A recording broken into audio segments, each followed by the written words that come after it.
Hi everybody, thanks for watching. I'm just in time for El Paso Talks with the conspiracy music guru, aka Alex. Hey, Alex, how are you? I'm pretty good, mate. How are you? I'm good. Yeah. Nice to talk to you in real life. I mean, we've been setting this up via email, but yeah, it's good to see you.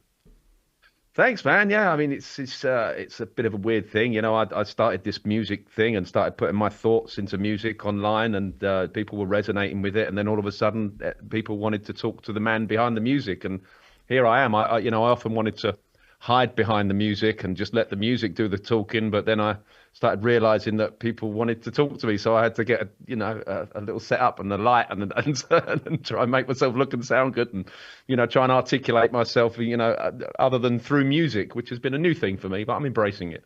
Well, thanks for doing so. I mean, I'm happy to talk to, yeah, you as the man behind the music and get to know what drives you and what kind of experiences you've had to get to this point.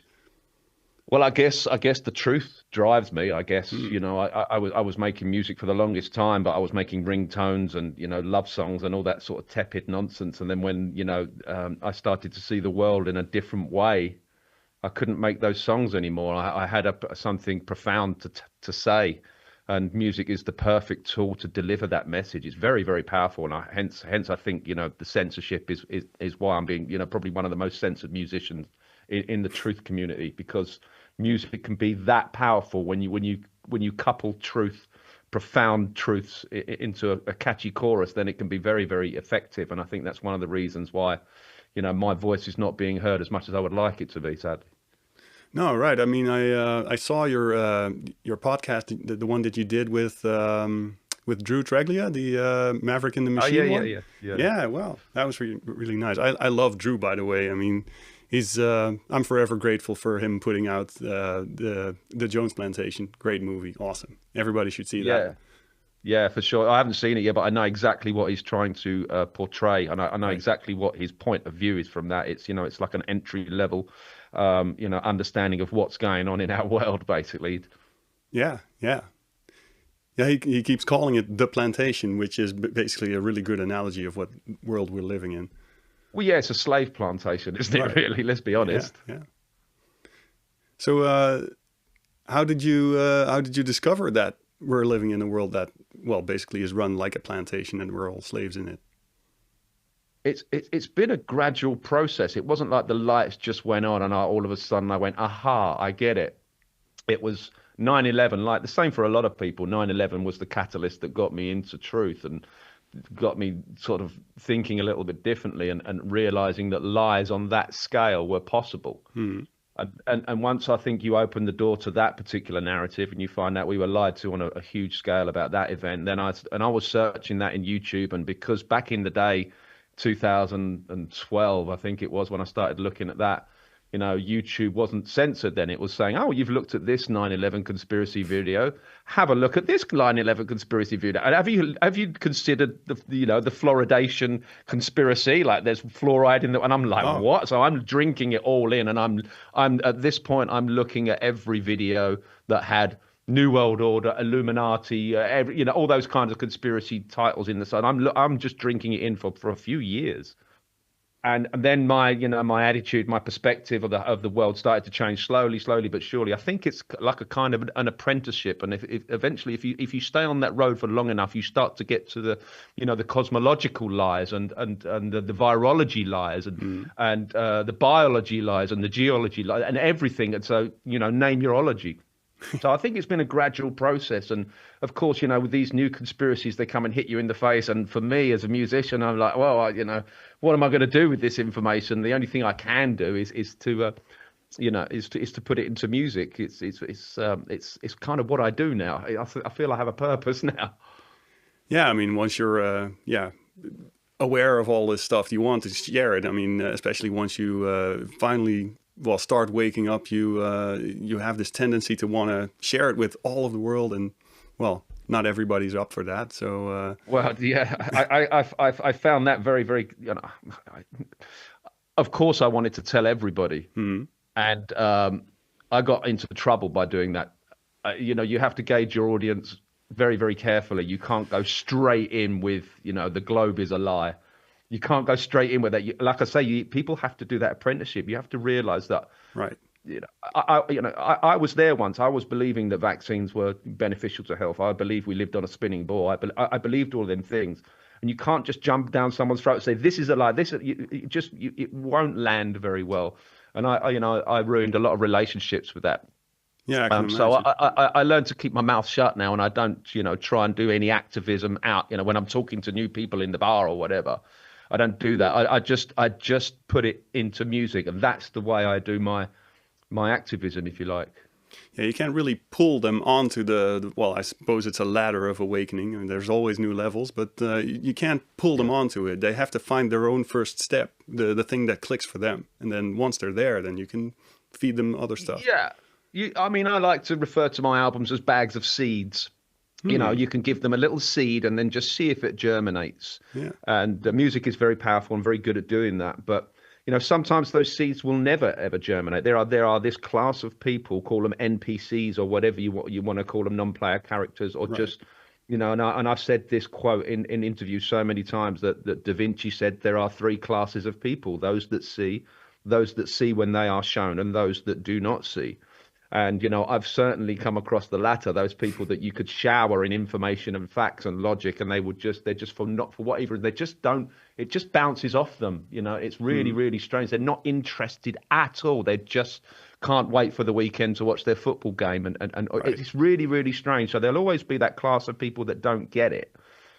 So yeah, I just okay, I'm not going to do that. I'm not going to try and wake you up, and I'm just going to go, hey, have you heard my new song? And then think of it what you will, Right. So that can be very powerful when you do that, because I can put so much truth in a 5-minute truth bomb grenade, and I can just throw them a song. And if it's coupled with the visuals as well, I can put things visually in there that will just, maybe spark a little, bit of critical thought. Yeah, hopefully. like the bubbles in that space song that you did.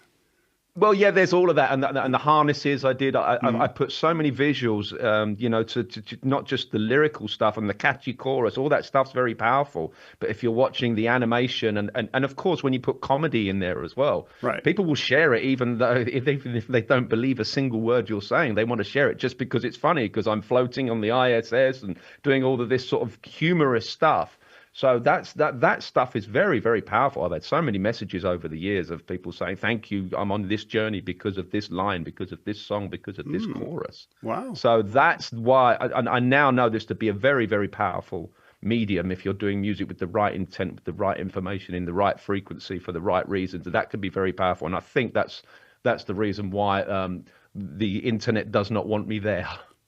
Right. Yeah. Tell us a little bit about that, because, you told Drew, and I was just flabbergasted that someone could actually be censored up to that point, even, today. I mean, it's pretty obvious. I mean, I've got 150,000 followers across platforms, and if I put a post out, I'm lucky if I get 10 or 20 reactions to it. And it's insane. I mean, it's not rocket science. I mean, I used to get 1,000 subscribers a month on my YouTube channel 5 years ago.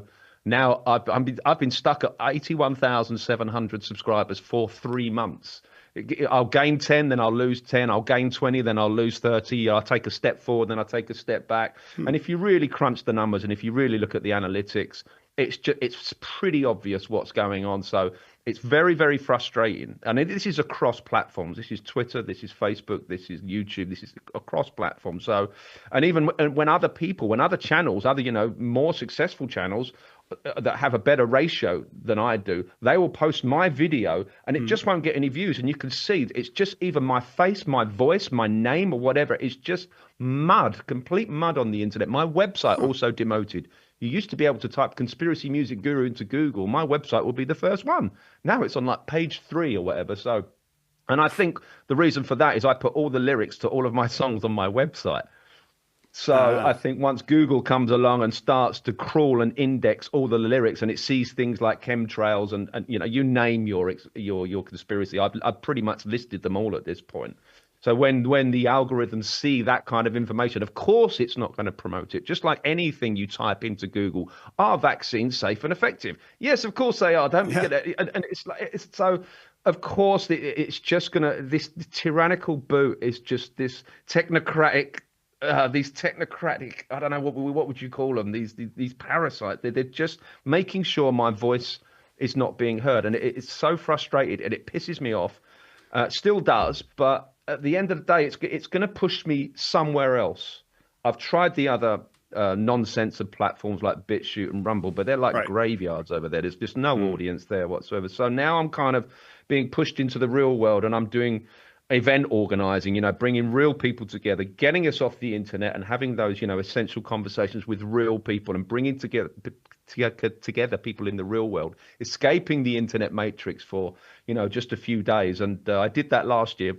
Rather successful it was, only on a small scale. So I want to do that. So if the internet doesn't want me there, I can't change the YouTube algorithms. I can't take Facebook to court. I can't do any of that. It's just I'm just not welcome there. So I have Mm. to, remanage and reorganize and do something else with what I'm doing. And I think the answer lies in live events and doing live music and bringing people together that way. Yeah, you're touching upon the Guru Gathering there, right? That's the name of it? Yeah. Did I get that correct? Yeah. Okay, good. Yeah. Could you tell us a bit about what that is or how it came together and, well, yeah, I'd love what to. your journey is? That happened completely serendipitously, completely by accident. A friend of mine contacted me and said, I'm having a gathering in Portugal. I would love you to come to do the music. And I said, no, I can't. I've got some visa issues, blah, blah, blah. How many people are you thinking of having? He said, about 50. I said, well, why don't you have it at my house? My famous last words. I didn't realize what I was getting into when I said that.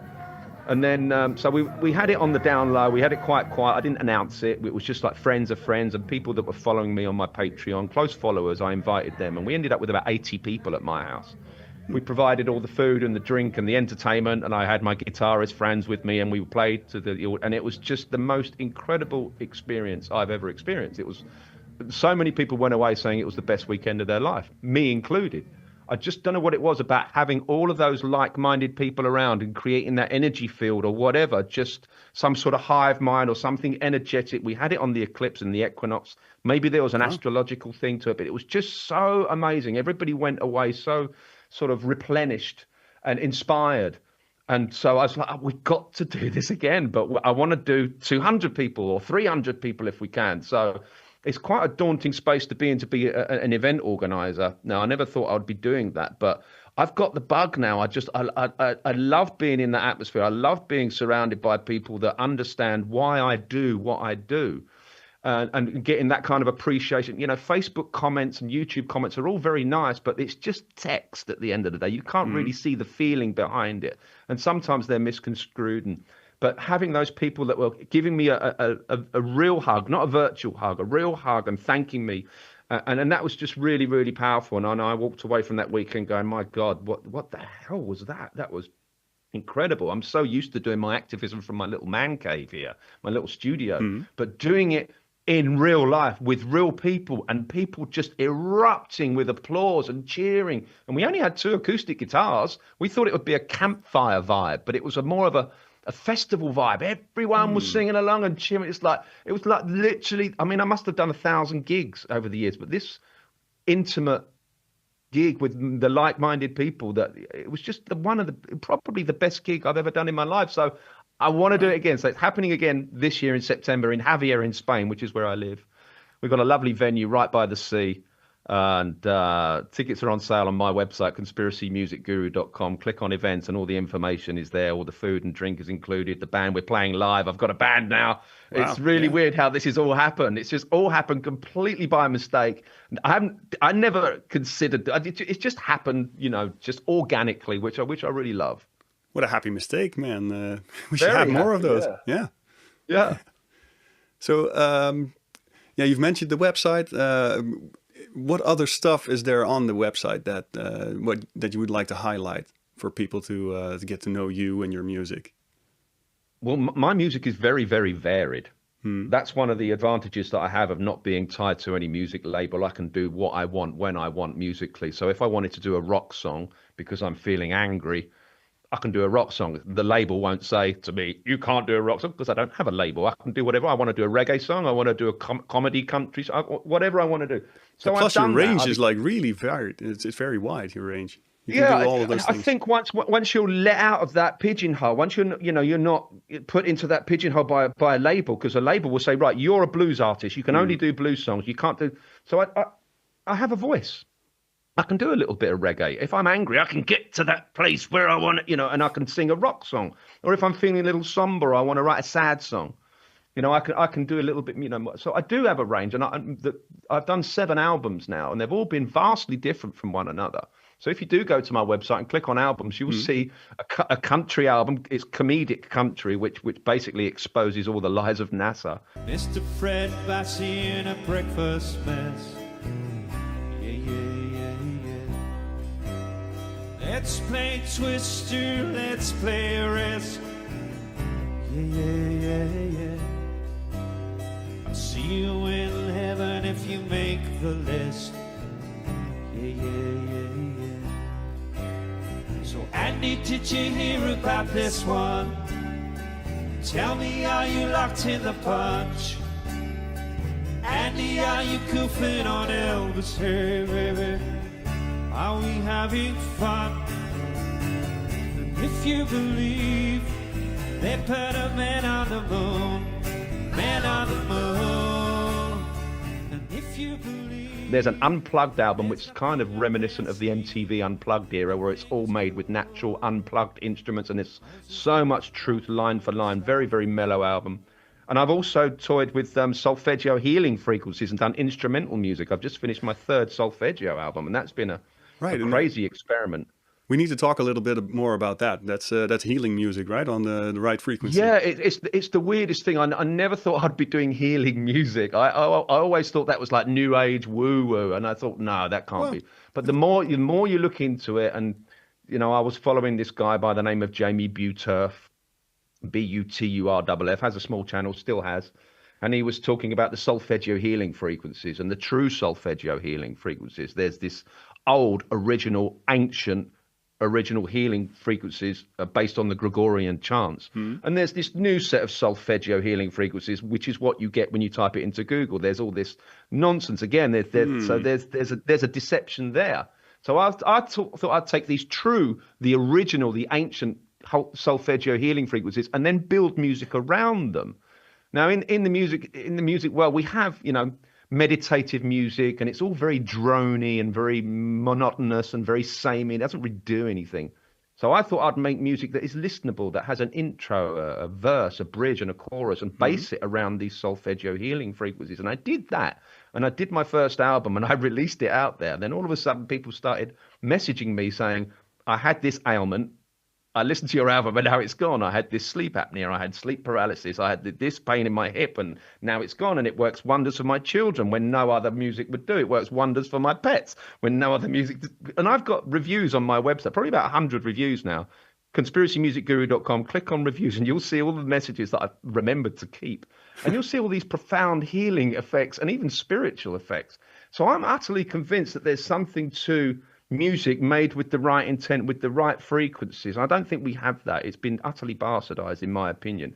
Uncompressed as well. So there's so many elements to how music has been bastardized over the years, and I'm trying to do the polar opposite of that. And I put this album out there and started receiving this feedback, and I'm like, oh my God, I need to make another album. And I'm on my 3rd now. I just finished my 3rd. So it's having profound healing effects. So if the music industry were to make music like this, I think we would be seeing a very different landscape in terms of well-being and healing.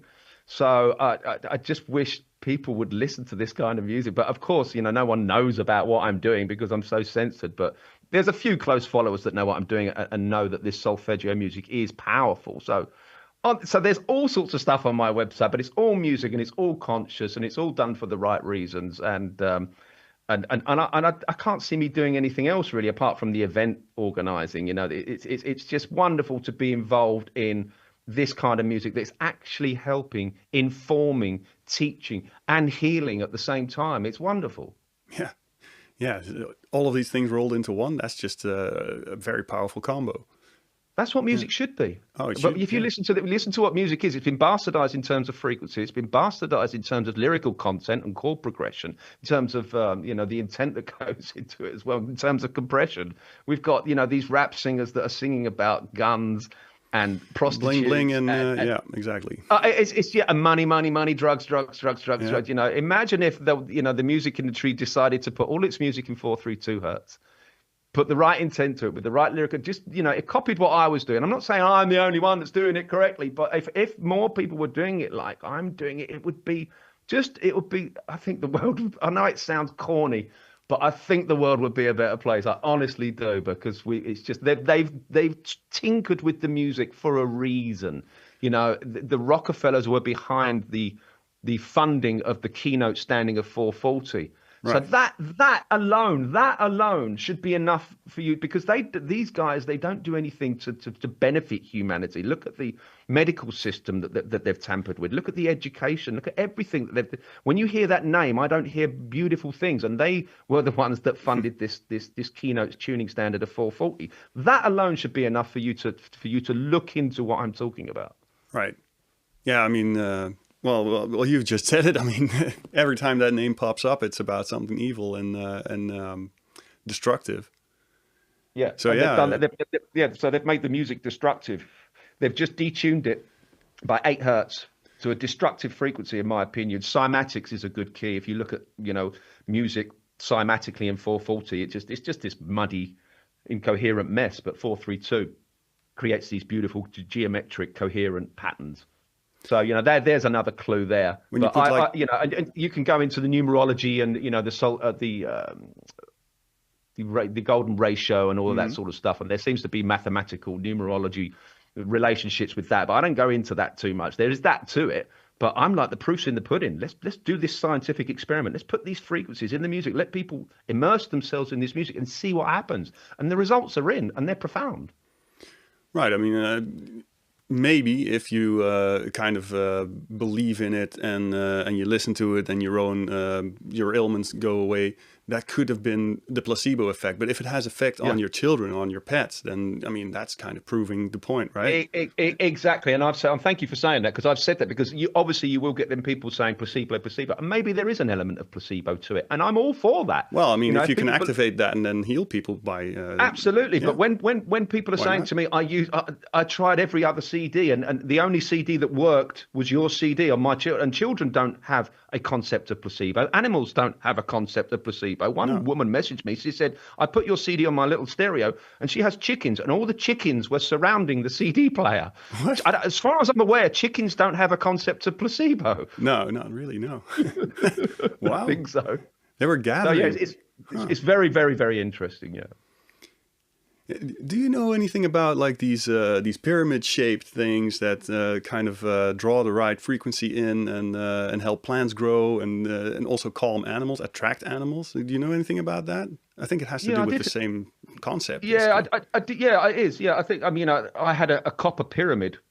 Oh, you and did? A lot of people have the copper pyramids, and they can sit in there and they can get sort of calmness, and they can meditate better under. There's different kinds of copper pyramid. The bigger the pyramid, and if you have crystals and all this kind of thing, then you're drawing in more energy. I think the Egyptian pyramids might have had something to do with that. I mean, look at the word pyramid, pyra, mid. Pyra means fire. Right. Mid means middle. So fire, energy, fire in the middle, and you can look at a pyramid under sort of a different kind of optics, and you can start seeing this vortex right at the apex of the pyramid. So I think there's something happening with pyramids, copper pyramids or whatever, that can energize water. You can put a plant in a copper pyramid and it will thrive against the one that it isn't. So there's something to it. How that works, God only knows. So maybe there's something similar there. Well, my mom has one, and it attracts her cat.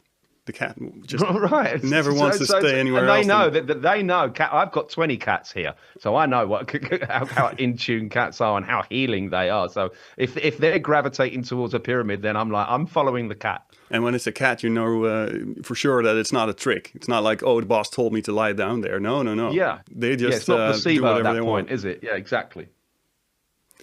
So I was wondering how you got into music, but it seems that's been something that's been a part of you for your entire life, right?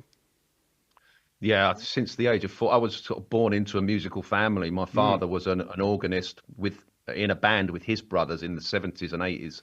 So I was, being dragged along to their gigs. Anything we might have heard? No. They weren't. They were just doing the local pubs and the clubs, and they weren't famous in any way. They were just sort of making a few bucks. Yeah, and At the having fun, weekend, no doubt. yeah, and having fun. Yeah, they were definitely having fun. And so there was always an organ in a Hammond organ or a piano in my house. From the age of 4, I remember, messing around and just doing some basic things on the piano. And I did my first gig when I was 8 in an old people's home playing Christmas songs. And I kind of got the bug from there because I made like £8. I think I was like, oh, I made some money as an 8-year-old child. It's like, so I think that from that point, I just always wanted to be, as long as I was making music, as long as I was making money and supporting myself in any way, and I've been a DJ, a karaoke compere, a singer, I've made ringtones, I've done all, as long as I'm with music, as long as I can support myself with music, then I'm happy. So, I started at 4, and then I picked up the guitar at 21. I was quite a late bloomer, but when I picked up the guitar, I kind of knew what chords were and chord structure and melody. So I picked that up pretty quickly. And when you play the guitar, you can play a bass. And then I thought, I've got rhythm. Let's try the drums, and I can play the drums. And then I got into music production. I'm like, oh, you're telling me I just need a computer and I can record all of the different tracks and then start manipulating all the freak. It was like I was like a kid in a sweet shop. And I've just been doing that for so many years, and it's been up and down and up and down, and I've had successes and I've had failures, and now I'm in the truth of music kind of thing, which is the worst business decision I ever made in my life. But at least I have purpose. At least I have a reason to get up. At least I'm helping the world in my own little way, Yeah, I like the fact that you play music. It's never really a job, It's just you're playing. You're just entertaining yourself and others doing it. So I like that. It's true what they say. When you do something you love, you never have to work a day in your life. And hours will just go by in the studio, and I'll forget to eat. I'll forget that I'm just so focused on whatever I'm doing. And before I know it, it's getting dark. And I'm like, oh, shit, I've been in the studio for like 8 hours straight. Yeah, but then you put it out there, and then you get all these responses from people that are like, whoa, wow. This is amazing. I'm sharing it with all my friends, and thank you for putting it out there. That's wonderful. And that kind of stuff keeps me going. And back in the day when I was releasing music, I used to get 100,000, 200,000, sometimes 1 million views on a video. Sadly, I don't get that anymore. I'm lucky if I get 2,000 views on a video now. I'm lucky if I can get to 2% of my audience. So that is a bit frustrating because I know how powerful this music can be. So that's definitely being censored. So. It is a shame, but I still get on a small scale those internet hugs and a little pat on the back. So, but it's lovely. It's wonderful. Yeah, I was going to say we're obviously going to share this with your music and your website with all of our viewers. But since you're being censored that much. Does that even work? I mean, people will still then go to your website organically and then find your music and listen to it. But do you see that in views, or is that all? No, I just don't see it anymore. I mean, if you when you share this, and I'll share it on my YouTube channel as well, and there'll be a couple of thousand people that see it. But you might get a few people, but just the numbers are so much smaller. So actually, you might actually be making much more impact than you realize, because the numbers, they cannot reflect the total traffic. Well, if that were true, if they were just messing with my numbers and it was actually reaching more people, then I would actually see more album sales. And I'm just not. My album sales have gone down as well. So it's not just the views. It is actual. They are actually squashing my views. So I mean, it'd be interesting to see what happens when you put this interview on your channel, because I know that other people that have put my interview on their channel, and it's like got the least amount of views from all of their interviews. It's like, is it this face? Is it what am I? Is it my voice? Is it the name? What is it? I think my card is utterly marked. So I think with AI probably running the algorithms, there could be face. Scanning or whatever, they're like, this guy, no. Well, I mean, I did find your interview with Drew, so there must some still people be. Some people are still finding it. Some people are still following. It's just on a much smaller scale than it used to be 5 years ago, sadly. Yeah, that's something I was wondering. Who are your musical heroes, or who did inspire you to maybe go this way, or musically to? Do you have any musical heroes? Well, not anymore. No? Are you aware of Mark Devlin's work? Not really, no. Oh, sadly. you should look into Mark Devlin. But if you do, you need to bring food and water. Oh, It's a long road, but when you do, you will then see the music industry in a completely new light, hmm. and you will realize how it's being used for social engineering. How it's rather dark. I'm a friend of Mark's actually, and he's coming to my gathering. He's going to be DJing in September. But he was one of the guys that really turned me off of the music industry. He like literally ruined music for me. That's kind of what he does. He shows you what this is being used for and the agendas that it is pushing subconsciously as well as in many other ways. Hmm. So I try not to have, put any musicians on a pedestal anymore and look up to them. But I do have my solfeggio music is kind of very, very slow hand guitar solos, and it sounds a little Pink Floyd. I've never really been into Pink Floyd, but it kind of sounds like that. Eric Clapton, I've always loved his guitar solos because they weren't a million miles an hour. They were kind of more like vocal licks. It's like he was making the guitar sing. But at the same time, I also like Steve Vai and Joe Satriani. They're just like a million miles an hour across the fretboard, and it just amazed me how someone could do that with their hands, just making this thing just absolutely scream. And it was, every note was so perfect. So I do have some influence. Obviously, you can't escape being influenced. You're in the car, you'll hear something on the radio, and I'll hear something in a supermarket, and I'm like, oh, that's an interesting chord progression, or that's an interesting, And so you will automatically, by default, be influenced in some way, shape, or form. But I try not to tune into any mainstream music if I can help it. I want it all to be mine. I want it all to be authentically me without any kind of influence in any way, shape, or form. And I think, but I don't think there is such a thing as original music, really, because my chord progressions, someone else has probably used that somewhere. The sound of my solfeggio music sounds a little bit Pink Floyd-y, so is there such thing as an original song, really? Because, we're in this kind of box. We've been given this chord structures that work, I think the real higher-minded intellectual music was probably a couple of hundred years ago, and we're talking orchestral classical kind of music where it was a lot more complex. We don't have that now. We have three chords.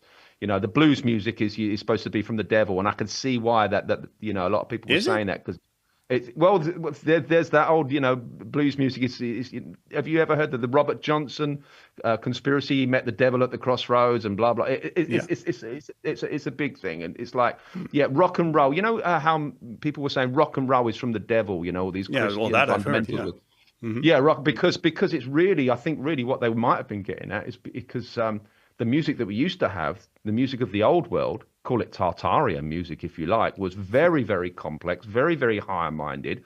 The music would last 20 minutes, 40 minutes. Go listen to Rachmaninoff, his Piano Concerto No. 2. It's just insanely brilliant. Right. How one man could compose that, and it takes you on such a journey using so many different instruments, going so many different tempos and so many different chords that all work magnificently together. You're like, that's music. That's what we used to have. Yeah. Fast forward a couple of hundred years, and now we've got the Beatles singing "She Loves You, Yeah, Yeah, Yeah" with three chords, or "I Want to Hold Your Hand," or "Oh Bloody, Oh Blada." I mean, these songs are made for toddlers. They're made for children. That's where we've come musically. Yeah. And I suppose those instruments, they're all tuned to the 432 hertz frequency as well, right? They're not 440 originally. Modern music, all modern music since about 1930 is tuned to 440. Before that, there were many different tuning standards. Well, there weren't any tuning standards. People would just tune to what they felt was the best for them. Verdi as well, he was an advocate for 432. It's actually 432 is known as Verdi tuning in some circles. So he was an advocate for 432. There are composers today that prefer the 432. So the Rockefellers' excuse for setting a keynote standard at 440 was like, well, we've got all these different tuning standards. Wouldn't it be just so much easier and so much more convenient if we just had this one tuning standard, right? So that's their excuse. They sell it in the name of convenience. Well, and it might be convenient, but why settle on 440 then? Since, like you said, it's like this chaotic frequency. Yeah, well, because if they settled on 432, we'd be looking at a completely different landscape, wouldn't we? In terms of well-being. So it's obvious to me why they didn't choose that kind of natural frequency. Because with 432 hertz, you start looking at the numbers, and you start looking at the perfect fifth. which is it's I think it's very, very difficult to explain it without the visuals, but the perfect fifth becomes whole number ratios in 432 hertz tuning. It's perfect. When you get to 440 hertz, the perfect fifth is no longer perfect. It's shattered. It's fractured. So you start really digging into the numerology and the frequencies, and you can see how 440 fractures all of these frequencies across the keyboard. You're like, yeah, it is this chaotic. That's a good word, chaotic. It makes everything chaotic and fractured. God only knows what that's doing to us internally on a cellular level. Right. I have a bloody clue about that because, I'm seeing these testimonials from the 432. So I can only, assume. Well, I think I know that 440 is this chaotic, and it's causing illness. It's causing dis-ease. It causes disease, in my opinion. Yeah, so it's not just that it's not healing; it's also destructive.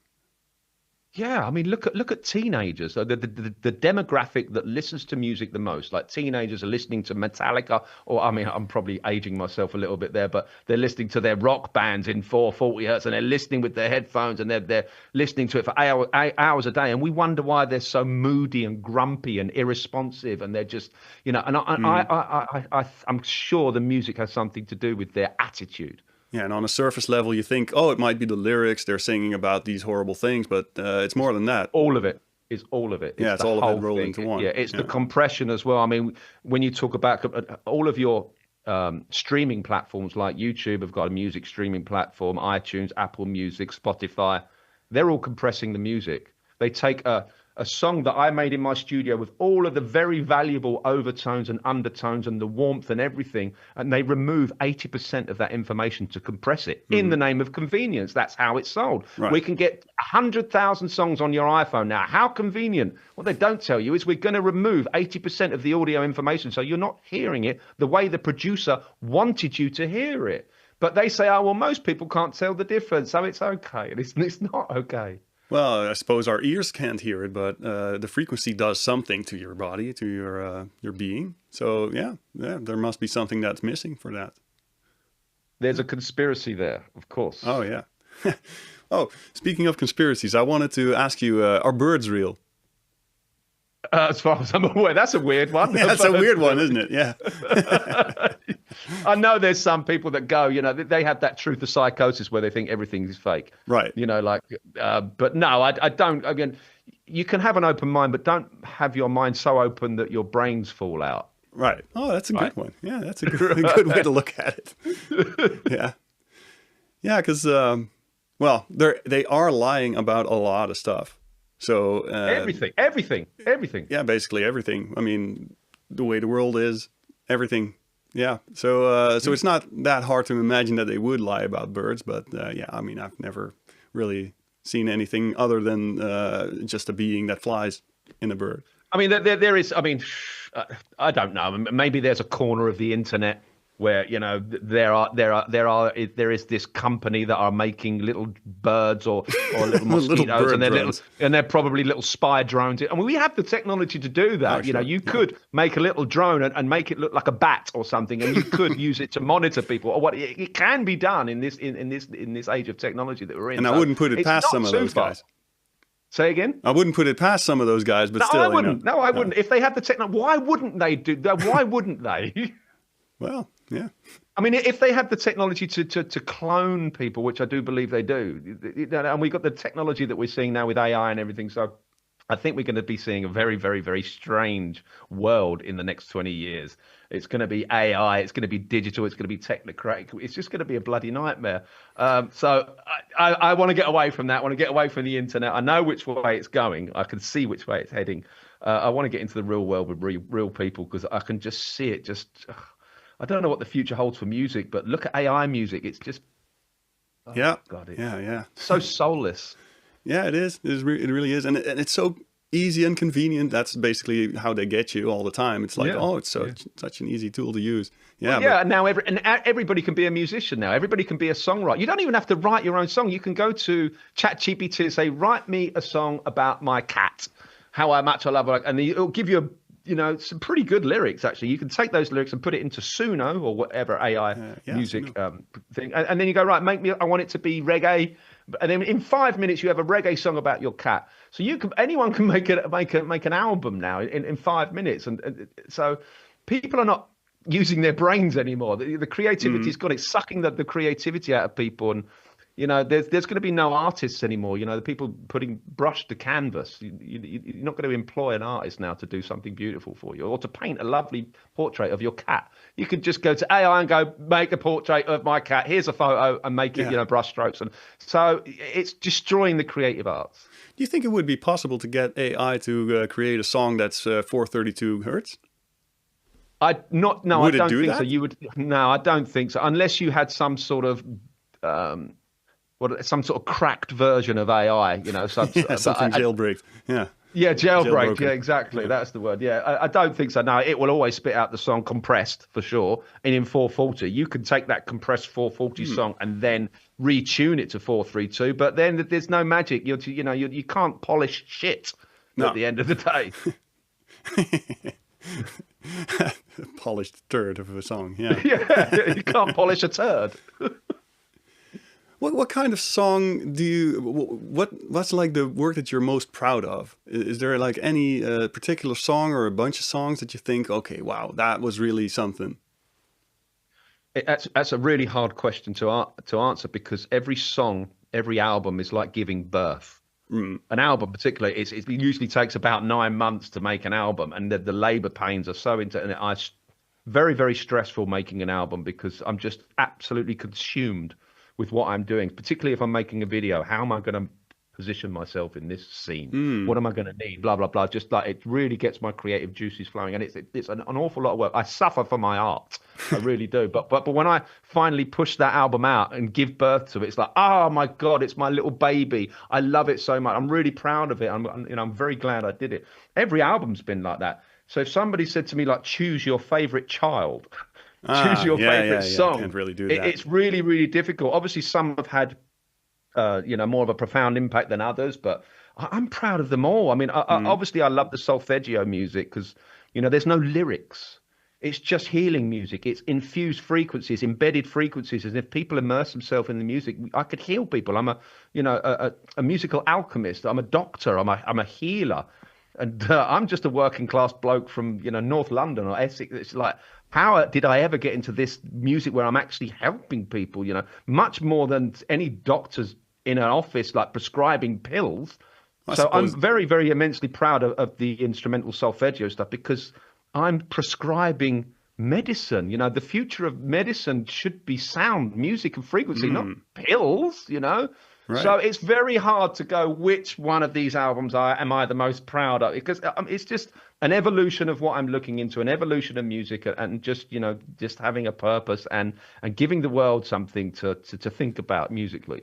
So then, if I rephrase the question into, does it still feel the same way, your newest album, compared to the first one that you've dropped? I still listen to the very first one, I listen to it and I think, oh my God, that guitar sounds terrible. Yeah.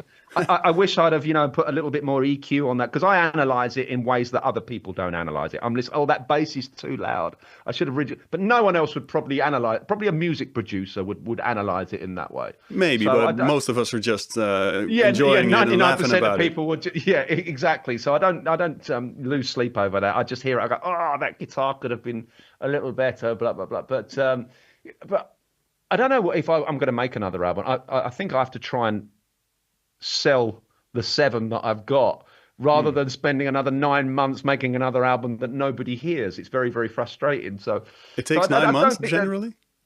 It takes me about, I have to really, really immerse myself. Because I'm doing every aspect of it. So it's really a baby then.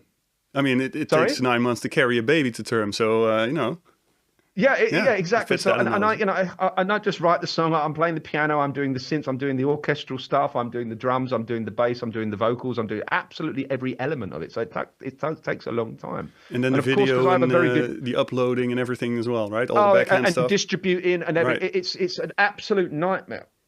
So there's so many elements that go into it that people don't realize. I think it's an enormous task, but I guess I wouldn't have it any other way. And it's a pain because I have this ear where I can detect something if something's microscopically sharp or microscopically flat or microscopically out of time. I'm like, every little thing annoys me. I'm like, right, I have to change that now. So I'm a bit obsessive like that. Maybe you could call that a perfectionist. But at the end of the day, if I can listen to the album and I don't hear any mistakes and I'm utterly pleased with it and I get goosebumps, I'm like, now it's time to release it. Now I'm happy. I want to listen to this album in a year's time and go, you know what, I really did a good job. Maybe that guitar was a little bit sharp. And I know I'll analyze it like that in 2 years' time when I've perfected my production techniques. I'll be like, that I could have, reduced the EQ in that guitar in the mid-range somewhere, but no one else is listening to it like that. But no.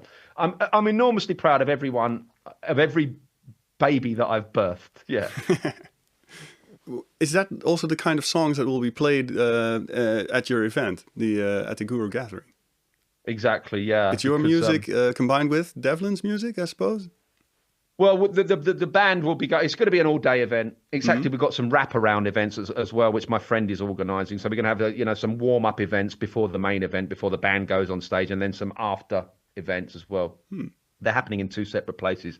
It's hard to explain it, but if people go to my website, conspiracymusicguru.com, click on events, all the information is there. But yeah, now I have this band, which I didn't realize I'd have. So we're making songs and we're doing this conscious, awake and aware and anti-establishment, defiant kind of music. And people want that, I think. Certainly people within this community want to hear that. They don't want to hear Cardi B singing about her vagina. So we're making the kind of music that can move people, there are, and which is all, most of it, I think, 90% of the songs that we're going to be playing will be my original songs. And now we have this venue, which is actually a nightclub, but they're opening it up to us for the daytime. And it's got a stage and it's got a huge sound system as well. So we're going to be taking full advantage of that. So now, instead of just 2 acoustic guitars, we've got a bass. I've got an invisible drummer as well, which I've programmed the drums in my little pedal. So we've got a bigger sound. And now I'm teaching the guys to do harmonies, and it's just this. We're trying to scale it up, and it's just going to be bigger. And I think people want to hear in this community. People want to hear us singing about the lies, the thing, and just using music to communicate with an audience that are going to be receptive to it. People that understand, all the people that will be there will understand why we do what we do, and they'll be really receptive, like they were at my gathering at my villa in September. They were I couldn't believe the atmosphere. So I think there's a want and a need for this kind of music. Maybe because we were playing in 4/3/2 hertz, maybe there's an aspect to it. I do believe there is that's an aspect to it. There's a vibrational energy there to that as well. So yeah, we'll be playing our own stuff and a few cover versions as well. But the cover versions that we'll be playing will be conscious, like, REM's Man on the Moon, If You Believe We Put a Man on the Moon. Another cover version we're doing is I Won't Back Down by Tom Petty. These kind of defiant songs that made it through to the mainstream. God knows how. I don't know how REM got away with that. If You Believe We Put a Man on the Moon. That's brilliant. So yeah, we've selected a couple of songs that are cover songs, but try and find some conscious, awake and aware, defiant, anti-establishment song in the mainstream music industry. You struggle to find them. Well, maybe Bob Marley. Muse, gets maybe. Up, stand up. Muse, the band Muse. Yeah, well, exactly. Well, we did Uprising. Uprising. Yeah, for sure. I did Uprising with my guitarist and my bass player on my channel. We did an acoustic version of that. So that's one of the songs. Interesting that you say that. Paranoia is in bloom. The PR transmissions will resume. They'll try to push drugs to keep us all dumbed down and hope that we will never see the truth around. Another promise, another scene, another package lie to keep us trapped in green. Another green belts are wrapped around our minds. An endless red tape to keep the truth confined.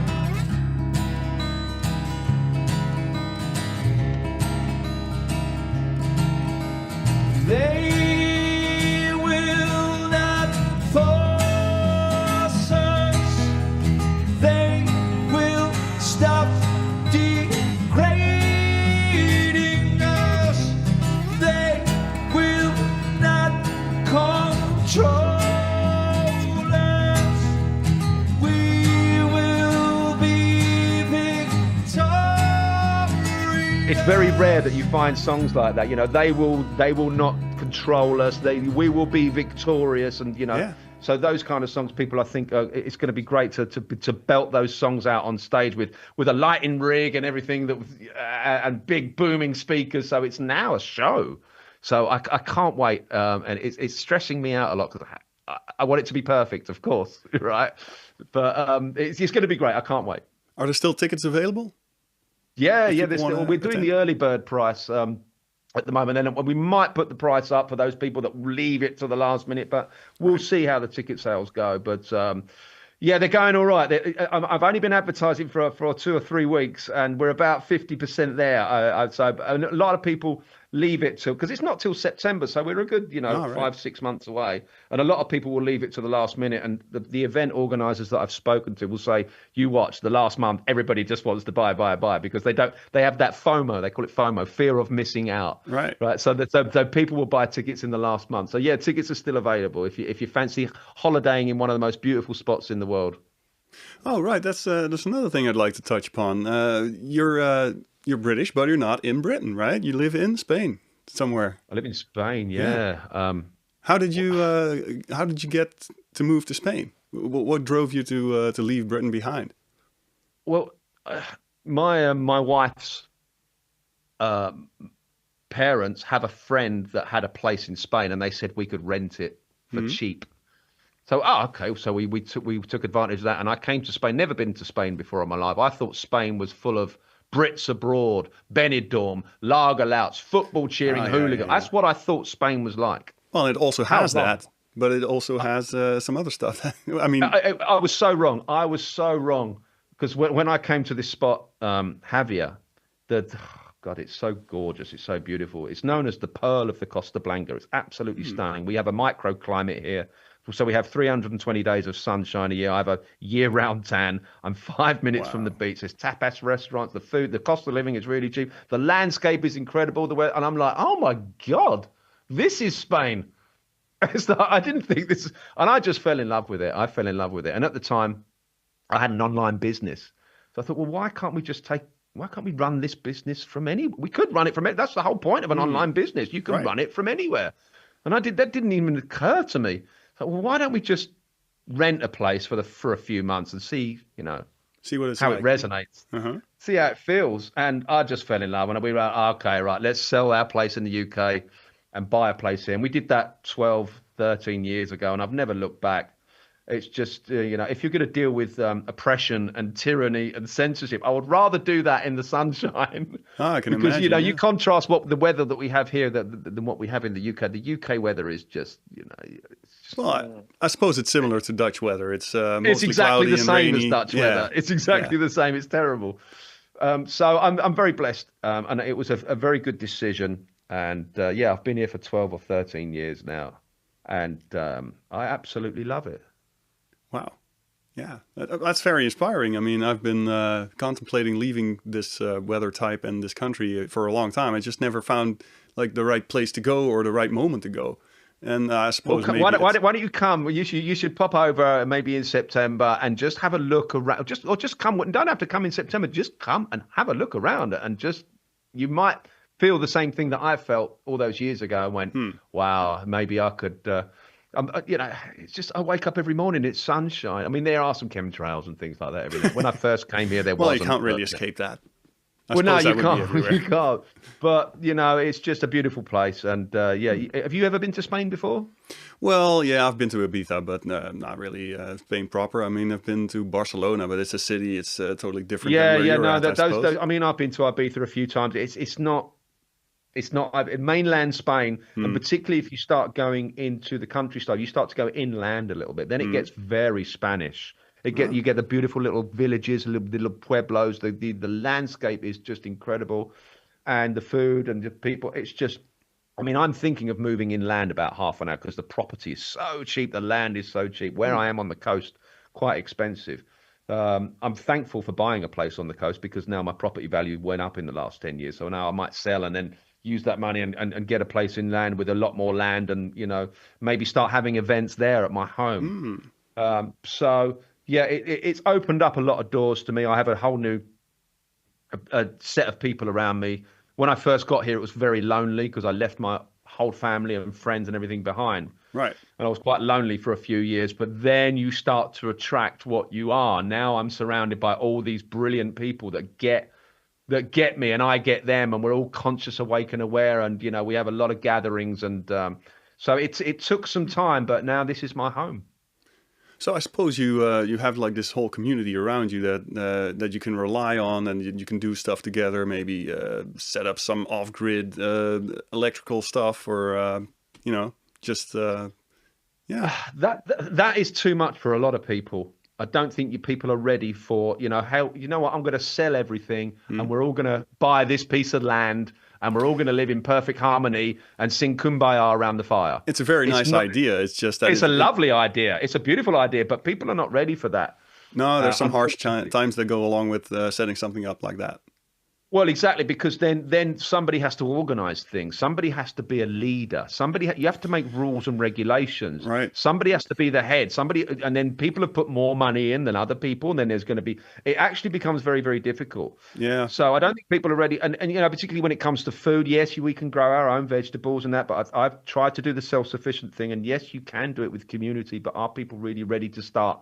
Particularly if you're talking about meat eaters, are people ready to start skinning their own chickens and things like that? People are just not ready for that. So I don't think that's a possibility. Maybe we can, live in our own little places in the same kind of area, an hour apart, half an hour apart, and we can come together when need be. Sure. I think that's realistic. But buying a piece of land and being a freedom cell, that kind of thing is very. I don't think people are ready for that.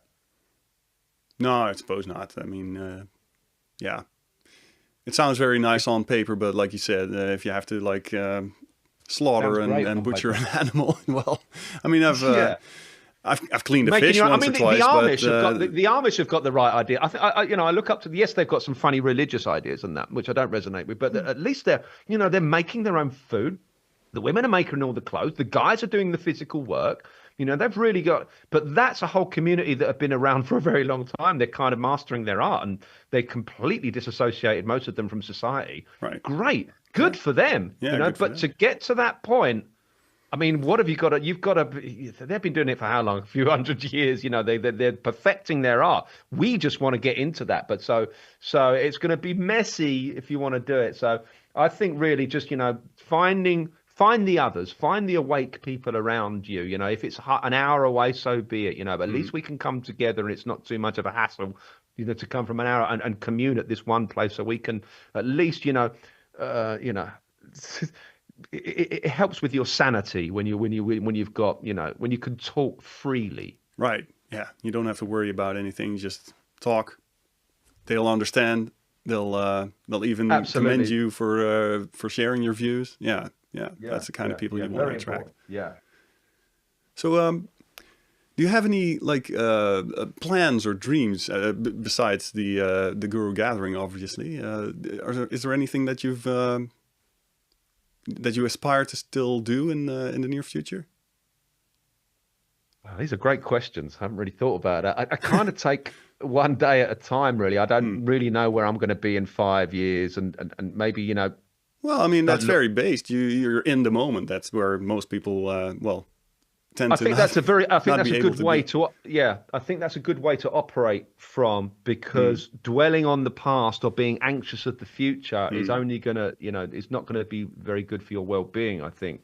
I just will go where the flow takes me, where the river takes me. There's going to be bends and there's going to be bumps. It's going to be bumpy sometimes. And it just, wherever it takes me, maybe this is scripted. Maybe I'm following a script. Maybe I'm not responsible for my own life. Maybe I don't have free will. I just go with it. I don't know. But I would love to get into the real world. I would love to build that community that we were talking about. I would love to at one point sell my house, go inland, buy, something more of a ranch size, have events there, a couple of events a year. I have an income. We're bringing people together. It's a really worthwhile thing. I have that in my vision.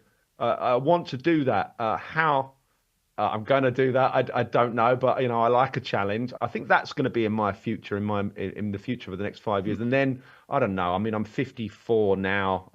If I'm going to move, I have to do it now while my muscles and that still work, and I can Right. lift things, and I can dig and stuff like that, and build, which I love doing. So I think in the immediate future, in the next 5 to 10 years, I'd love to move house and start with a big piece of land and have events where there's music, where there's joy, where there's I don't know, I mean, I don't want to start sounding new agey, where there's sound baths and breathing exercises and meditation and all that Oh, sort of stuff. well. But maybe there's a lot of people that like that. Why not bring people together and do that? So I think that is what I want to do, is bring people together in the real world and be surrounded by my own kind of people, because there's nothing better. That's very guru-esque to do that. Yeah, it is, but the problem with that word guru, it offends so many people. Obviously, I use it very tongue-in-cheek, Like I follow a guy online called the Tech Guru. He happens to know an awful lot about Apple products. Like, so if I want any information about the new MacBook, I go to the Tech Guru. Obviously, he doesn't think he's a guru, like meditating in the Himalayas and completely enlightened. He's using that tongue-in-cheek. It's just his online name. Same with me. I don't think I'm a guru, but guru really means to bring light into the darkness, to teach. We're all gurus, really, if we're teaching, So that name is kind of, tongue in cheek, but I don't want people to think, oh, guru, oh, you think you know it. Oh, no, one of the things I do know for sure is I don't know bloody anything. And I want to bring people together so we can share ideas and we can all learn from each other. That we're all our own gurus. We can. So I wish people wouldn't take that word so seriously, but it has been another bastardized word, if you like. Well, I guess it is an apt word for you for what you're doing, since your entire name, conspiracy. We've touched upon that. Obviously, that's something that you're working with. Music. Well, that's your way of communicating. And the guru aspect, well, yeah, you've obviously thought about all these spiritual things as well, and it's actually the perfect name. Yeah, it is the perfect name, because guru it means to guide and to teach, and I'm doing that with music, and I'm doing that with conspiracy, or another word for conspiracy is truth. So it is the perfect name. I know it's long-winded, but if you really dissect it, it actually is a good name. Yeah. If I had my time again, I would probably use a different word, but people need to shake off that idea that a guru is that this Buddha or whatever. But it's not that. We've all got something to say. We've all got something to teach. I learn an awful lot from my friends. Maybe they learn something from me. I know my music teaches and guides people, and that's kind of guru-esque. Yeah, so I thought, well, let's run with this word. Let's call it Guru Gathering. Why not? So anyone that's looking at the word guru and going, oh, you think no, it's really not that. It's just us guys that have looked into the way the world works, and we see it from a different angle. And we share our experiences, and we share how we can improve it, and we get together because we're all the same. And I think that's very guru-esque, and I like that. So I'm going to own the word guru. I'm going to own it. So yes, we are gurus. Yeah. Well, you certainly are. Yeah. I'm trying. I'm trying to do it musically. Other people are doing it, in many other aspects, with health and lots of things. So we've all got something. We've all looked into our own little areas of, interest, and we can all get together and say, hey, did you hear about this thing? So we're all gurus sharing information. So yeah, the Guru Gathering in September. It's hopefully it's bigger and better than last year. I can't wait. It could be the start. Well, I guess it's not the start, but it could grow your guru community even. Attract people more. Yeah, that's what I have in the future. I envisage us getting 1,000 people together one day. Last year it was 80. This year hopefully 200. Maybe next year 500. Maybe the year after 1,000. Before long we might have this huge bit of land where there's 2,000 people that come every year. That would be incredible. But obviously we've got to scale it very slowly, because I'm new to this. We've got to see how scalable this is. It's a new world for me. So watch this space. It could be a thing. And it all started completely organically, which I love. It's not like I'm going to do this.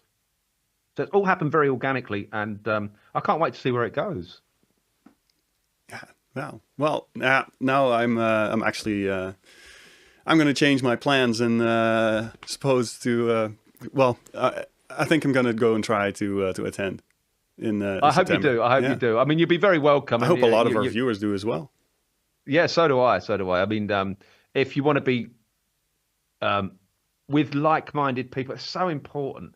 You know, when you're sitting down with people that just do not get you, you know how frustrating that is. You know, you've tried to explain things to people that just don't get it, and it deflects off them. But the last year, you could speak openly, and I'd been learning, all new things about all these new little. It's the most essential thing in the world now. Finally, the light went on for me. It's like, we need to do real people, real events, face to face, communications, and because for the longest time I was like, oh no, I can do it online because I can reach more people online. But then I had my gathering. I was like, oh, okay. And my buddy Dave Manor was said to me for the longest time, you need to get into the real world. You need to get into the real world. Start doing events. And I'm like, but I can reach more people online. But he was so right. He was so right.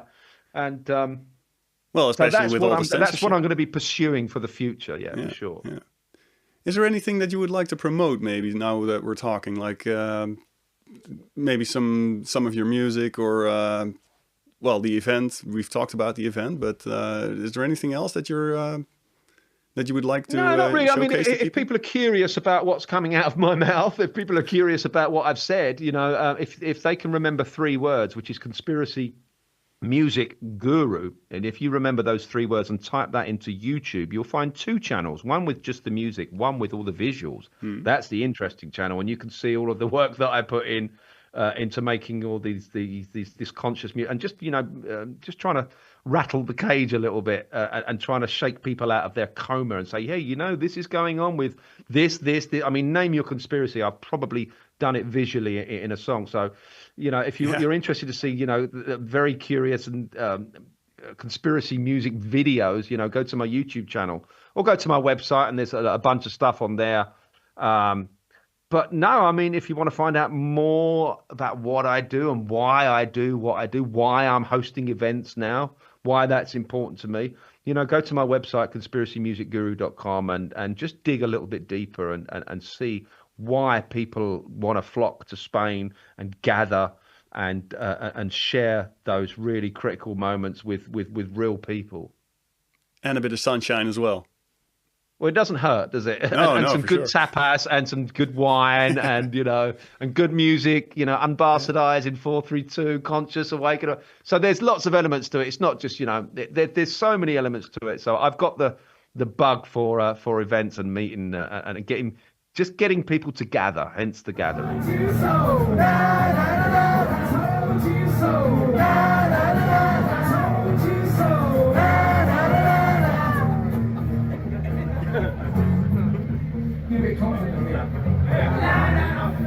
Now you know where I'm coming from. Yeah. We need this. We're gonna do that now. My editor just walked in with a great suggestion, actually. Great, let's hear it. Well, did you see that they flew around the moon today? No, they didn't. Oh, they didn't. Of course they didn't. Come on. Well, it's all theater, I suppose, yeah. Well, of course it is. Of course it is. I mean, it's just, I was hoping for a little bit more, I don't know, a little bit more theatrics. Of course it's all theatre. We know this now. I was hoping, but it's the same thing that we see. Rocket goes up, goes to the side, disappears, then it's, and I said this in a song, then we switch over to an animation, and then it's over to your imagination. I said that in one of my songs. Because that's basically what they do. I mean, NASA is, in my opinion, Scientology on steroids. I mean, it's if you look into the origins of NASA, I mean, it's steeped in dark occultism. Yeah, and it's got like this Nazi vibe as well. I mean, these people that came over in the paperclip operation and Werner von Braun, and Ron L. Hubbard, who was the founder of Scientology, and who's the other one? Jack Parsons as well. They're steeped in dark occult. So it really is the way I see it, in my opinion, just my opinion. It's mind control. It's social engineering. It's very, very dark, actually. I mean, I put all that stuff into my very first album called Flat Earth Man, and it basically it just shines a light on NASA and all their shenanigans. And when you see what I've done visually and point, really pointing the finger at what they're doing, it's hard for a lot of people to. It's very hard because most people don't want to realize that they've been living a lie. We're certainly being lied to about where we live. And that's the whole point of NASA, in my opinion. And they continue doing it, but the glorious thing is when you look at all the comments on the Artemis, the recent Artemis, it's so glorious to see because no one's buying it anymore. It's the same shit. It's just a rocket goes up and just does this parabolic, and then everyone applauds and goes wow, and then it switches to an animation, and then they're doing the same thing. It's just getting very, very tiring, and the comments are glorious. They're like, we're not buying this shit anymore. So I have hope. I do have a lot of hope. So I think people are starting to. Maybe we were ahead of our time, and I think I was with the Flat Earth Man album. I'm sure you were. Yeah. I was pointing this out 10 years ago, saying, "Look at this. It is so blatantly obvious to me what they're doing now." So again, when I see they're going to launch this, they're going to, this thing, the rover on Mars and all this sort of thing, and it's a clown show to me now. It's actually comedy gold now at this point. How did you actually stumble upon this conspiracy, the flat Earth, and that all space is fake? This was in 2016. I'd already been looking into a bunch of conspiracies, as I mentioned, like the 9/11 and all of the other things that opened my mind. And back in the days when YouTube wasn't censoring, it was offering me these flat Earth videos. And I refused to click on anything that had flat Earth in the title. I was like, no way. There's no way. Who believes that nonsense? There's no way. Right. And then one day I saw a video, and the title was "They Are Hiding God with the Biggest Secret" or something like that. And that was such an intriguing title to me. It didn't have flat Earth in the title, so I clicked on it, and it turned out to be a video series by a guy called Mark Sargent, and it was called Flat Earth Clues, but someone had retitled it. And it was basically offering a bunch of clues. Hey, have you considered this? Have you considered that? And I was absolutely sort of taken away with it. It really gave me food for thought. And it sowed a seed, and that seed germinated. And because I looked at that one flat Earth video, then I wasn't so afraid of the phrase flat Earth. Every time a video came out that said flat Earth, I was clicking on it going, this is absolutely incredible. And then the algorithm kept feeding you more of that. And then, well, back in the days when YouTube wasn't censoring in 2016, 2018, I think that's when the censorship really hit when it came to cosmology and flat Earth. But for that 2-year window where it wasn't censored, I was drinking it in. I was like, oh my God, of course. And it just ignited a fire. It just ignited this burst of creativity. And I then, I wasn't very comfortable with that subject, flat Earth. And I didn't want to start making songs as Alex Michael singing about flat Earth, because I think my family and anybody that knew me would think I'm absolutely crazy and lost my mind. So I put on a cowboy hat and some shades and started to sing it in a country voice and in a country accent, and delivered it comedically and hid behind it. And I just thought, let's see what people think of this. And I made one song called Flat Earth Man. And the community grabbed hold of it, and they loved it, and they wanted a second song. They would do another one, and I did another, and another, a whole bunch of that. And before I knew it, I had a whole frigging album. Yeah. I never thought I'd make an album, but it was just that it was very well received at the time when, it wasn't being so censored. So it was Mark Sargent that really ruined my life. It really made me see things differently. And for someone like me who's a creative, I put it into music, and I just went, okay, let's see what you think about this. And it was very well received. And it's such a shame that I can't do that anymore, because every music video that I made would take 2 or 3 months to make a 5-minute music video. So there's so much work that went into that album and all the videos that went along with it. I can't do that now, because what's the point? If I release a video, it won't reach 100, 200, 300, 400,000 people anymore. It'll reach 2,000 if I'm lucky. So that's a real shame, but I'm so glad I did that, because at the time it reached many, many people and got people on their journey and got people, and that's all I want. That's all I ask. All I ask is you just question what you're being told. Right. Don't listen to me. I could be crazy. Don't listen to me. Go and do your own research. And that's all I wanted to do, was to sow that seed musically and say, maybe, just maybe, you're being lied to about where you live. And that's all I ask. Just consider that, please. Yeah, it's not like you have to see it my way. It's just like, here's another perspective. Now make up your own mind, right? Exactly. Yeah, that's all I'm doing. All I'm doing is encouraging people to look for themselves. Mm-hmm. Well, which is very, very disrupting, and I suppose very dangerous to the status quo, which is why you're being censored so much. Yes, yes. Yeah, I didn't realize. I mean, I thought. And I thought I was getting away with it for the longest time. I thought, well, I'm not being censored here. And people would say, oh, are you not scared of being, I don't know, targeted? I was like, nah, it's just satire. It's just humor. And I was getting away with it for the longest time. But then the algorithm started to kick in, and then I was getting less and less views. And I'm like, right, well, I know I'm over the target at that point. It's almost a badge of honor when you're being that censored, when you're being that silent. You're like, well, I know what I'm saying is true. I know that I'm hitting a nerve here, because they wouldn't be literally doing this. That's what they're doing, in the internet world. So I know I've touched a nerve. I know I've pissed a lot of people. God knows who's actually looking at me, and whether I'm on some sort of blacklist or whatever. I don't know, but well, you must be. Yeah, I must be. Maybe I'll be a martyr one day. But I would like to say that I love my life, and I would never consider killing myself. Yeah. Likewise. So in case you get suicided, people would know, right? Yeah. But yeah, the whole Artemis thing is a joke, isn't it? All of it's a joke. I mean, I've seen this movie 1,000 times now, and every time I see the new movie, it's just like, oh, come on. And you see it, and I've watched the launch and everything, like, oh God, same shit, different day.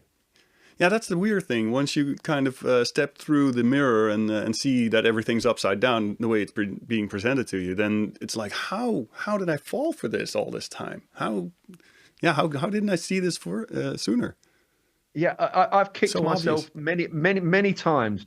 It was the same with vaccines. My last vaccine I took in 2012 to go to India. You need an inoculation to go. Now, when I got to India, I was so violently sick, I ended up in hospital.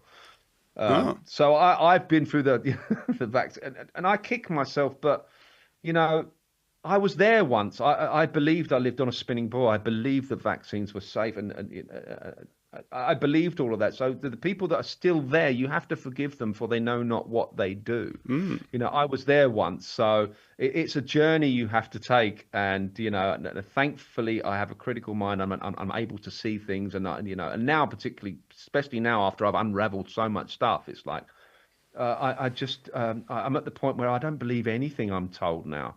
And I don't know anything. I don't know what the hell's going on. I'm more inquisitive now than I've ever been. It's wonderful. Yeah, that's the thing about the rabbit hole. You dive down there, and it's like, oh, this is not right. This is not right. And all of these things that don't add up.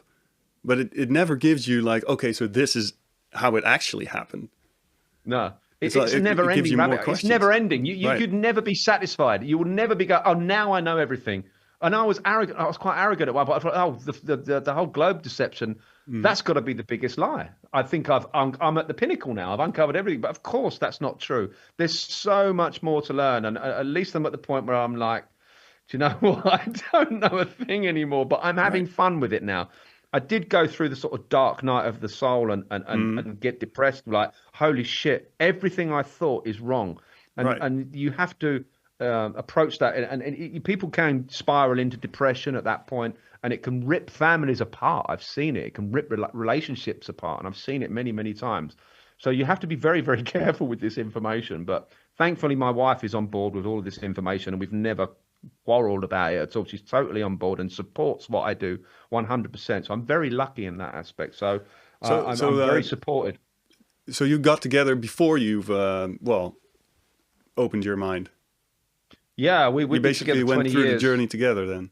Yeah, so I was listening to. Well, she must have thought I was crazy, because I was listening to stuff in my studio alone, and then I would go into the kitchen when my wife was preparing dinner. I'll go, and I said, you know what? I think we need to get a fluoride filter on our water system. She's like, what? I said, I think, and she must have thought I was crazy, but thankfully, she actually respects me, and she's like, okay, and I started to show her stuff, and Yeah.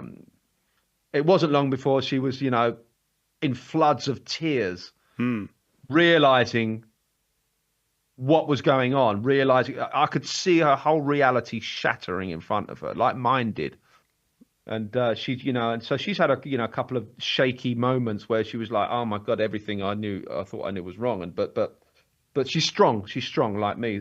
And so from that point, we started listening and learning together. So we've been on this path together, and she's been a massive support system for that. So I'm very, very blessed to have that. So we're on the same page, we're on the same journey. She's the support system, and thank God, because I don't know if I could continue doing what I'm doing if I didn't have that support system. And now I have the support of my friends, and Hmm. so it can be a beautiful thing, but you just have to get over that darkness and realize everything is upside down. If you just take everything you've been taught and then turn it upside down, then you're probably good to go. Yeah, yeah, yeah. Well, for me, that whole the COVID thing was like a blessing in disguise. I was like, okay, I must not be the only one, because I can find stuff online. It's just that I hadn't really met other people that saw the world as it is. And well, now I've got all of these people that are just, yeah, on board. And yeah, Yeah. that's And that's a beautiful thing. And yeah. you start attracting more people into your world, into your worldview and into your mindset. And the more you show people this stuff, it cannot be denied if they only just give a little time to just switch off the television and start looking Oh at yeah, some information. yeah, It's so empowering. You start to get answers. You actually start to get the answers, and then oh, now I get it. It's not the world is messed up. It's designed that way. right. It's designed with this. There's an evil in the world, and you can see it. You can sense it.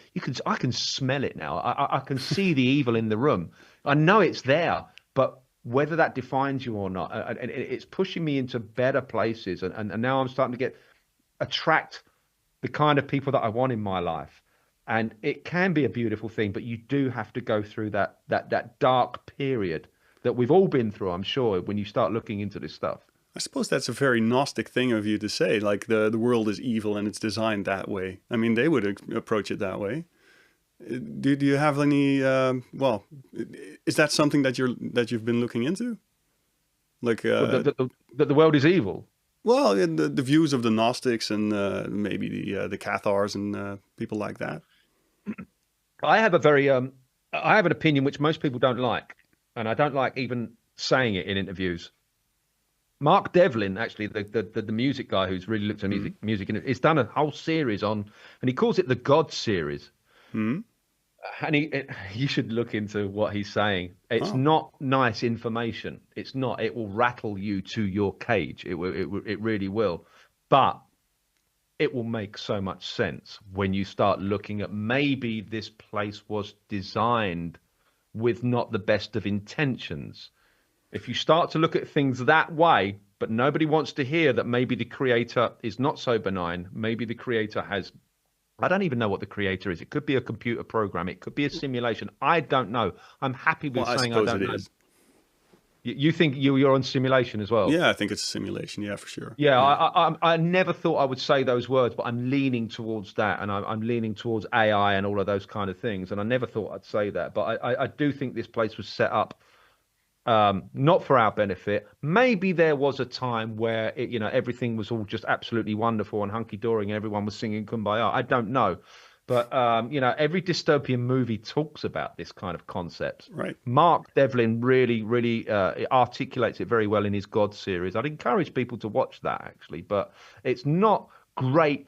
It's not all rainbows and puppies and kittens when you listen to what he's saying, but it makes a lot of sense when you actually take the time to remove those blinkers and really look at the world around you, and maybe just ask the question, maybe the creator didn't design this place for with the best of intentions. And I know a lot of people are going to be pissed off to hear that, but I am going that way.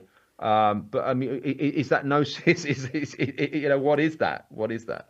Well, I don't know. It's a view based on accumulated knowledge, I suppose. Yeah. Yeah, exactly. Thank you. That's all it is. It's just my opinion based on everything that I've collated at this point. Right. And it's okay. It doesn't scare me.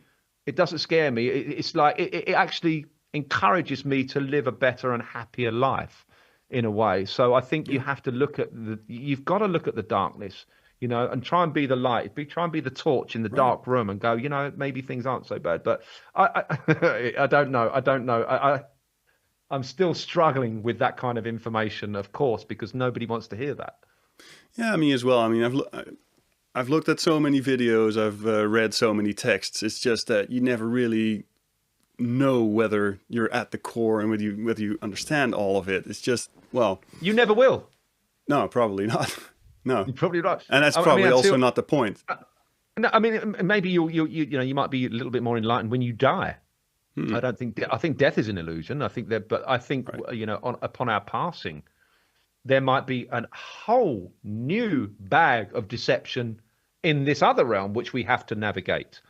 You know, I've been looking into the near-death experiences and people analysing what's going on there. So, you know, we've been deceived our entire life from the cradle to the grave in this reality. Well, why would you assume that when we pass there is not another level of deception? Maybe there is, and I'm starting to think that that's a thing as well. Dark, I know it's dark, but maybe you should have your guard up. Maybe you should be prepared for that kind of thing, because this world just gets crazier and crazier and crazier. So why not just at least have your guard up and just try and inform yourself as much as possible? Because I think there's deception when we pass as well. Even beyond this lifetime, yeah. I think so. What do you think about that? Well, I'm recently leaning towards the Buddhist way of viewing things, and that basically there's this this cycle of rebirth, reincarnation, and you want to kind of escape that, and the way to do that is to be accepting. Well, acceptance is not the right word, but you kind of basically have to take things as they are. So not as you would like them to be, just take them as they are, and then, well, be okay with that.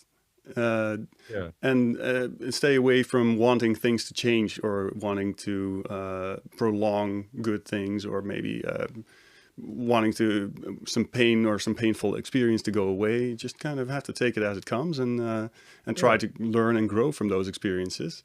And I suppose if you're not attached to the outcome of things, and you can just let them be, let them happen, then there's a good chance that you don't have this inclination to reincarnate in order to maybe right some wrongs or whatever. Yeah, so, or pursue passions. So yeah, that's a good word. Just accept what's going on. Don't be too attached to it. Right. Don't be too attached to the bad things that happen. And I'm able to detach a little bit when bad things happen. I'm like, well, this is just, maybe it's teaching us something. It's not a problem. It's a challenge. Right. If you can detach a little bit like that, then I think you have an easier ride. The road is less bumpy. So I definitely resonate with that. You know, just not being so attached to this, whatever this is, because the whole bloody thing might be just a video game. It might be fake, and it's just whatever. You know, so you just see it as that, and just try and have fun, and you know, whatever happens upon our passing, you know, that's another realm to navigate. I'm kind of looking forward to it, actually. I'm actually looking forward to my own death, believe it or not. I think death is such a psyop. Everybody think it's so macabre and so dark and everything, but I actually think there's an escapism to that. Well, it's one of the biggest fears that people have. I mean, that's what they used in the COVID scam to get people to accept all of these draconian measures. Yeah. So Yeah, it's a very powerful tool for them to get you in this low vibration and Exactly, accept and it. if they're using that as a tool, then you know it's a deception. Like death to Right? me is a Yeah. deception in Yeah. a way, but death to me is life. I mean, how about that? You flip death on its head, and it's like it's escapism. You're out of the video game, and you're in a new. You're leveling up. You like the computer game analogy. Right. You're on another level, right? And then you have to navigate a whole new world of either deception or I don't know, but I think death is a deception. Let's flip it. Death is not death. Death could be life. That is the start of of another, Of another existence, part yeah. of life. And, Yeah. and hopefully a better one. I guess depending on the life you lived in the previous one, I would suggest. I suppose so. Yeah. I mean, I can imagine that you can then reflect on everything you've done and experienced in your life, and if you've wronged other people, you will also experience their perspective, and that could be Yeah. like a hell for you, or Yeah. a heaven, a heavenly place. Yeah, well, it's a beautiful thing. I mean, how many times have you made mistakes and then you've learned from those mistakes? I mean, whatever mistakes you've made, I think mistakes are brilliant. We can all learn from them. And then if there's another realm where you get to have a life review or whatever and see what then you can only use that to your advantage and blossom and grow. Yeah. So I can't wait to die. Well, I mean, I really hope that it doesn't terrible, but happen. it really- I really hope it doesn't happen anytime soon. I mean, we need you No, and your I've songs still around got for a long. I've little still got while. a lot of work to do. I Right. definitely still have a lot. Yeah. I'm very, very happy. Don't get me wrong. I'm not suicidal, but I'm just saying. I think Right. death is an illusion, and I think death is probably the start of something new and beautiful and interesting, and another world that we can navigate. I'm not saying No, Don't get me wrong. And given that time flies, I mean, you'll get there soon enough. Oh, for sure. I mean, the last 54 years have gone like in the blink of an eye. Right. So, and I still have much more work to do, and I'm still excited to be here, and I love my life. Don't get me wrong, but I know there's another one waiting for me. Well, and there's plenty of things to do still while you're here, and to enjoy, like the Guru Gathering. Maybe it'll grow to this huge festival. I mean, I'd like to see that. Yeah. I love the idea of that. I love the idea that's now in my future. I never, if you'd have spoken to me a year ago and you'd have said, "Oh, would you consider like having gatherings and bring it?" I would have said, "No, screw that, no way." But here I am, organizing, getting people together in the real world, and I'm going to grab it. I'm going to love this new experience, and I'm going to run with it. Because everything that's happened, this whole conspiracy, like running with the conspiracy music guru, and like, okay, I've got this thing now. I'm going to run with it. And life keeps offering me these new little opportunities. And for me to just walk away, no, I can't do that. I can't do that. It's too much for me. Oh, no, that was going to stress me. No, I love that challenge. I love going, no, screw it. I've never done this before. And I just love the idea of just doing something else. And it's so rewarding too, right? To do something that you've never done before and then succeeding at it. Yeah, it's incredible, and it's going to grow me I know I'm going to make so many mistakes, and I know the event's not going to be perfect. There will be someone that complains about the food, maybe, and there'll be things that we can tweak here and there, and maybe the sound wasn't this or there's always room for improvement. Then next year it'll be better, right? Yeah, exactly. We'll keep tweaking the little, the parameters. And we'll get it, we won't get it perfect. We'll keep building on this idea of actually bringing people together. Let's, I'm sorry for my language, but fuck the internet. It's destroying. It's such a dark place. Yeah. I've learned now. It's a real dark place. It can get people into dark places. And I just want to rip people away from their screens and put them in a place where they're surrounded by their equal or not necessarily their, but the people that are on the same page. And you watch what happens when you do that. It's magical. It's not the internet anymore. It's not comments. It's you can't communicate. It's real people in the real world. I'm so excited for that. Wow, that's very nice. I mean, I'm excited for you, and thank you. I hope that a lot of people will join you, and I'd like to I guess we need to wrap things up here. I'm very happy for you to have taken the time to talk to us, and and also for the viewers to watch this. And I hope it reaches a lot of people, and it drives a lot of people to go to conspiracymusicguru.com, right? Thank you. I hope to see you in September, mate. At least think about it, because yeah, I think it's a thing. It's a thing now. It's a thing in my mind. It's a thing that I never thought would be a thing, but it seems to be a thing, and I'm excited by that thing. Well, thanks a lot, Alex. I really enjoyed talking to you. Likewise, man. Thank you so much for having me on. I appreciate your time as well. Oh, you're welcome. Thank you. Cheers, man. Cheers. All right, that's a wrap.